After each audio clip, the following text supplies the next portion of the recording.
بسم الله الرحمن الرحيم، والصلاة والسلام على سيدنا محمد وعلى آله وصحبه أجمعين. السلام عليكم ورحمة الله وبركاته. أهلا وسهلا بكم. منورني ومشرفني يا غالي علينا. الله يخليك متولي. طبعا النهاردة المباراة بتاعت مصر والأردن خسرنا 3-0 مع الرأفة. أداء ولا أسوأ من منتخب لا يصلح إن هو يمثل منتخب مصر. يا سامي لا تعرف بارد بن حامي. فريق عشوائية في الأداء. الأردن عملوا علينا ماتش زي ما الكتاب بيقول بسبب التخبط والفساد والمحسوبية والوسائط اللي ماشية في الكرة المصرية. الله خلاص يا فاشل يا فاشل بلاش يا فندم الكلام ده. تعصبك يا فاشل. بتعصبك يا فاشل يا فاشل يا فاشل يا فاشل يا فندم يا فاشل. وعدم التنسيق بينهم، يعني الرابطة في ناحية، اتحاد الكورة في ناحية، اتحاد الكورة مختار ناس عاملة مشاكل مع المنتخب الأول مع المنتخب الثاني، حلمي طولان مع حسام حسن. طبعا حسام حسن دلوقتي فرحان، يقول لك أنا يعني ربنا نصرني زي ما بيقولوا كده، بالنسبة له مصائب قوم عند قوم فوائدهم. يقول لك أنا ربنا نصرني. ربنا نصرني على ناس كتير جدا بتشكك. تعال بص على المنتخب النهارده، روح بالسلامة. فاهم ازاي؟ بيتك يلا يا سيكو على الصبر بسرعة يا سيكو. فاهم؟ تعال بص على الأداء، مفيش، صفر أداء. يعني أنا مستغرب، يعني يعني اللي أنا عايز أفهمه، حلمي طولان عمل إيه إنجازاته في الدوري عشان يمسك منتخب؟ حسام حسن إيه إنجازاته التدريبية عشان يمسك منتخب؟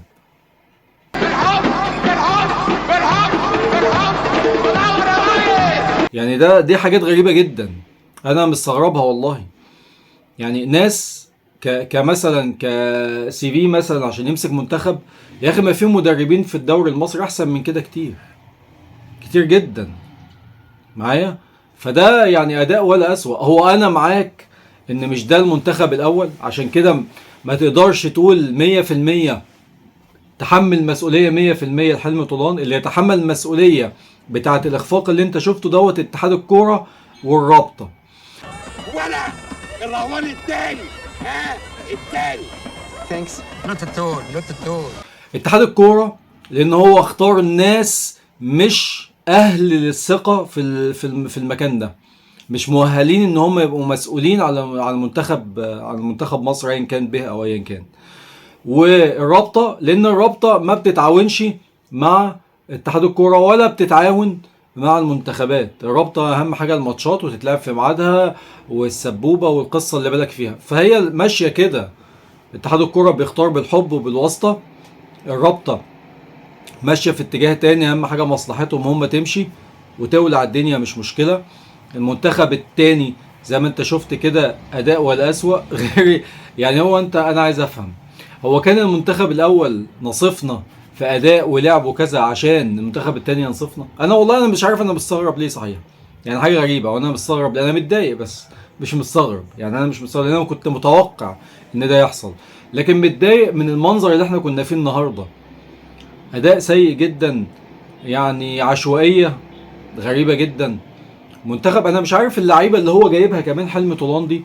هو انت يعني ضايقت بيك؟ انا مش عايز اقول اسامي عشان ما يعني ايه الواحد ما يبقاش حرام عليه ان هو بيتكلم، بس هو المنتخب من اوله لاخره ما ينفعش يمثل منتخب مصر. الاختيارات كلها بتاعت حلمي طولان مش موفقه، يعني اختيارات كلها بتاعت حلمي طولان مش نافعه.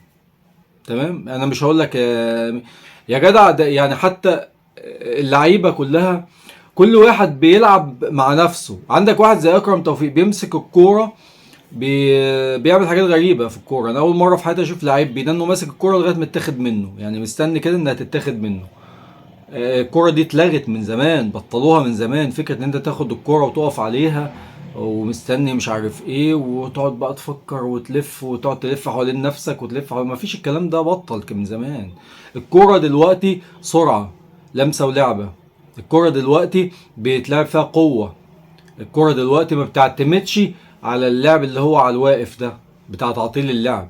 يعني انا حتى لعيبة كمان اللي موجود منهم في الاهلي مثلا او في الزمالك او ما بيلعبش، وانت الماتشات الاولانيه كمان الماتشين الاولانيين ما لعبتش الونش، جيت تلعبه النهارده. يعني حاجه غريبه جدا واداء سيء. وكنت بتلعب عمرو السوليه ما لعبتوش النهارده خالص. ايه ده في ايه بالظبط؟ يعني انا مش فاهم مدرب ايه. انا مش عايز اقول بس عشان ما اغلطش يعني، ما علينا. هو منتخب زي ما احنا شفنا اداء كان سيء النهارده، حاجه تضايق بصراحه. وخروج مهين النهارده قدام الاردن. يا دي الفضيحة ام جناجل، يا دي الجلسة ام حناجل. يعني انا كنت متوقع ان احنا نخرج بس مش بالمنظر اللي هو الغريب ده، او كنت من قبل البطوله متوقع ان احنا ممكن نخرج من دور الثمانيه، مش من اولها كده يعني، مش من الدور الاول يعني بالمنظر دوت، وناخد نقطتين من تعادلين مع الامارات ومع الكويت، وكمان بالعافيه تعادل بالعافيه. انا مش عاوز افضح نفسي. مش عايز تفضح نفسك ده يا شحتة. ده انت فضحتك بقت بجلاجل. ونخرج من هنا. ده طبعا انا مش متفائل مع كمان المنتخب الاول في بطولة افريقيا وفي كاس العالم، مش متفائل. اقول لك حاجه، انا مش متفائل بالمنظر اللي احنا شفناه بتاع اداء وفكر المدربين المصريين، مش متفائل. اتوقع برضه خروج مهين من الدور الاول في كاس العالم وفي افريقيا، اتوقع كده يعني. وربنا يخلف ظني يعني، اتمنى ان ده ما يحصلش. تمام. واتمنى ان اتحاد الكوره يفوق لنفسه ويشوف الناس بتشتغل ازاي ويشتغل زيها. اخيرا اتمنى الفيديو يكون عجبكم. السلام عليكم ورحمه الله وبركاته.